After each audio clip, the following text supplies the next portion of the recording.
Good morning, everybody. We'd like to welcome Jon Rahm into the interview room here at the Arnold Palmer Invitational presented by MasterCard 2023. Thanks for joining us, Jon. You're coming in off a victory at the Genesis Invitational a couple of weeks ago. You played here just the once last year. What did you learn last year playing here, top 20 finish, that you can bring this year to the tournament? Well, last year was extremely difficult conditions, right? I'd heard that it gets challenging on the weekend, but obviously last year was a very difficult one. I learned that, I learned why Tiger has had success here. It's a ball striker's golf course, but you need to be very accurate with the irons, and obviously, like everywhere else, you have to be good on the greens. But it is a golf course where I could tell Tiger could manage his way around, right? For the most part, you want to miss right of the tee because that's always going to give you the better chance going onto the greens. A lot of the hazards are on the left, so seeing that, it made sense. See a lot of similarities on the courses that Tiger did well at, and luckily I've been able to do well at most of them. So I learned that this could be a golf course for me. And even last year, I had a horrible week on the greens with 4 3-putts alone on the back nine on Sunday. So very encouraged knowing that, if I can keep my ball striking at the level that I know I can and have a decent week on the greens, I'll have a chance. Okay, if you have questions, just raise your hand and we'll get a microphone to you, and we'll start over on the right with Evan.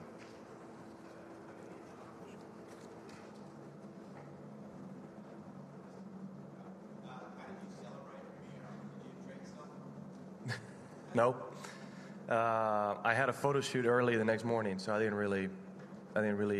wasn't able. We went back home, had dinner, put the kids to bed, and that was it.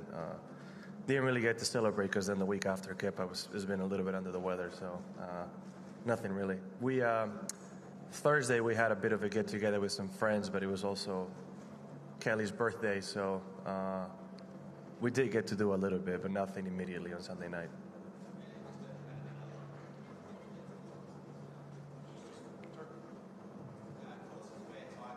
Success courses like this one where Tiger's had a lot of success, is there any added motivation to maybe follow in his footsteps at Bay Hill or any of those other venues?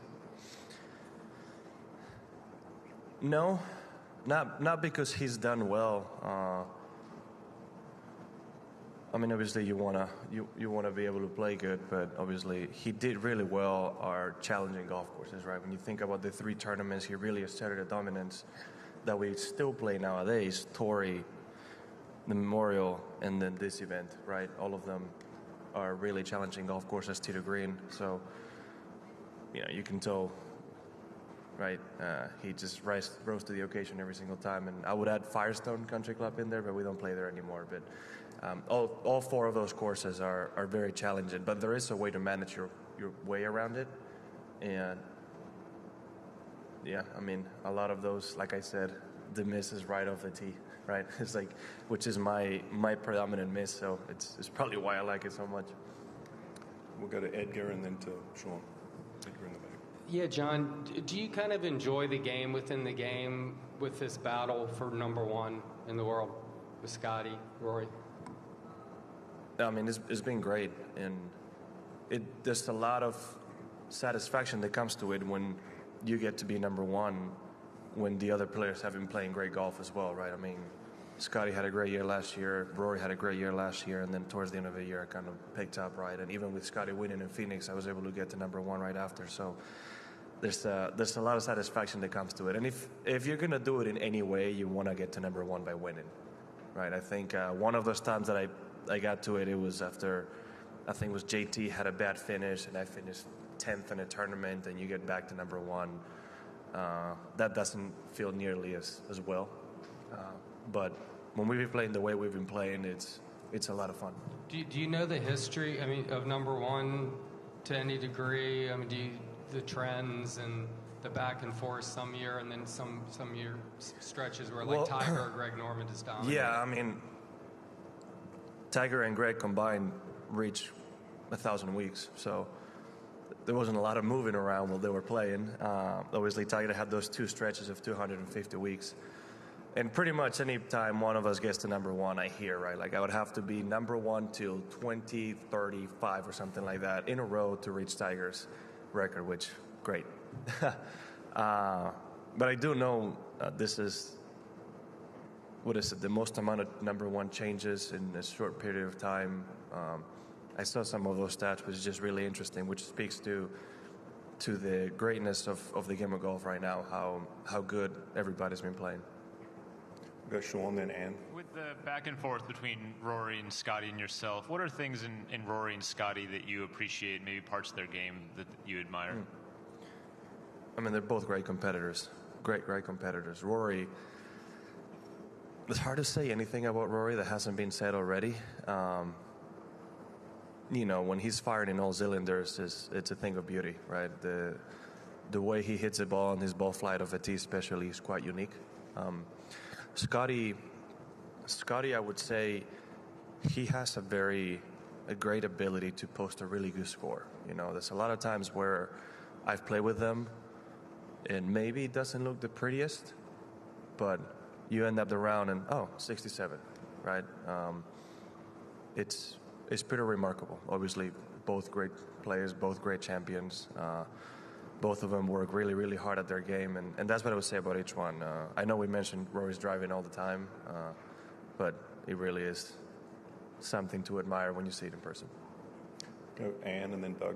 Hi, John. Did you ever have the opportunity to meet Arnold Palmer, and if so, what are your memories? I was able to meet him last time I met him. I think it was in 2015. I think it was 2015 Palmer Cup, if I'm correct. We were at Rich Harvest Farms, and I got to meet him, speak a little bit to him. So there's a lot of people online. But I got the honor to go up on the podium as the European team representative and speak to Mr. Palmer and the audience about the Palmer Cup and basically thank him for everything he's done. And you know, to see him there, and even at that point to see him get a little bit emotional was very, very special. I didn't get to spend any time with him on the golf course or anything like that. I would have loved to, but yeah, that was the last time. And you know, when you come to a place like this, even for somebody like me who loves the history of the game, to be able to see a lot of his quotes, see the part of history, how much of the history of the game he's a part of, and to even just see what this golf course was, see the pictures of before and after, and the tournament is created is really, really unique. And there's very little to say about him, right? Loved by many, admired by even more, and you know, hopefully I get to have a career as good as his, but very challenging to do, especially with everything he did off the golf course. We'll go Doug and then across to Ewan. Two things, John, which is better than 8, so bear with me. When you're firing on all cylinders, can anyone beat you in your mind? No. And then how many players would you guess feel the same way you do? I mean, I would hope a lot of them. What do you think? I have no idea. I don't know. The thing is, you don't need to be firing in all cylinders to win, right? That's. I actually had a conversation similar to this with Tiger. I asked him, out of the 82 wins on the PGA Tour, I didn't even get into other ones, how many times do you think you play your best all 4 days? And he said 3 at most, right? A lot of those Sundays he played his best, but the whole week, very few. Did he mention the 3? Well, 2000 U.S. Open, 2000 Open Championship, and I think you can pick any other 2000 win, but those 2 I kind of brought up, and he said he agreed to those 2. I don't know what other one, but probably 97 Masters maybe. 97 Masters maybe. No, because that front 9 he shot 4 over. He's terrible. Yeah, exactly, right. Kind of only won by 12. Imagine that. I really don't know.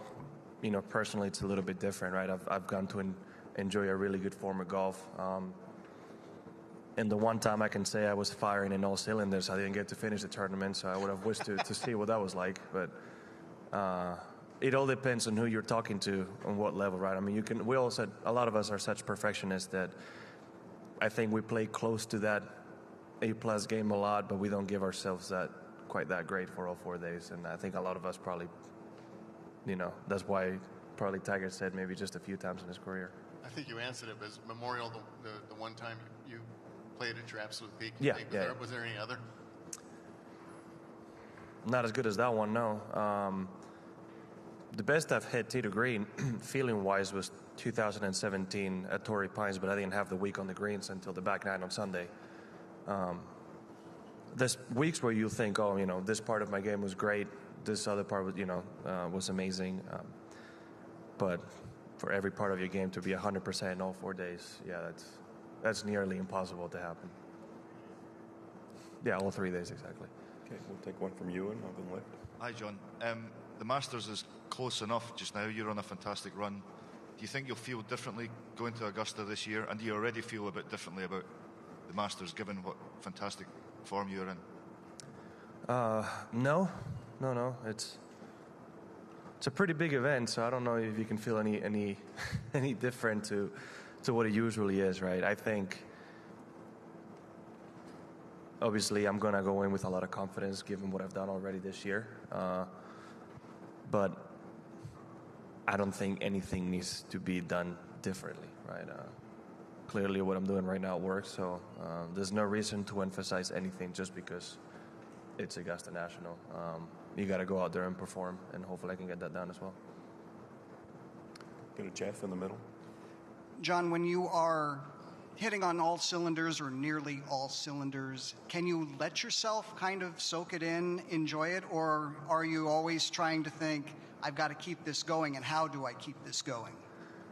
Oh, you should sit down and reflect and enjoy what you're doing, obviously. But as competitors, you don't want it to end, obviously, right? So what's got me to this point, again, it's kind of the same answer I just said. You don't really want to change anything. You want to keep fine-tuning things, but right now wouldn't be the moment for a major change trying to get anything to be better, right? That would be at least my philosophy so far in it.